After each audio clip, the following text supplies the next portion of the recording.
paano nga ba mag-transfer ng pera from GCash to C-Bank account? So, sa video na to guys, ituturo ko sa inyo kung paano. Siyempre guys, una, open nyo lang yung GCash application. As you can see, may balance tayo na 15,021. Then, i-click lang ang transfer. At dito mo makikita ang mga bank na pwede kang mag-transfer at i-click mo yon. At dito sa search bar guys, i-search lang dito ang C-Bank. Then, enter amount. Then, pagkatapos ng amount, syempre, yung account name, then account number. So, i-type lang natin dito. Pag okay na guys, i-click lang ang send money. As you can see guys, ito na siya. Then, may charge nga pala dito na 15 pesos. Then, i-click ang pay now.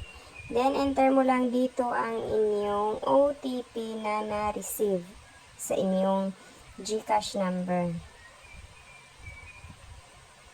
Then, pagkatapos nyo na-enter dito, syempre, pindutin ang submit.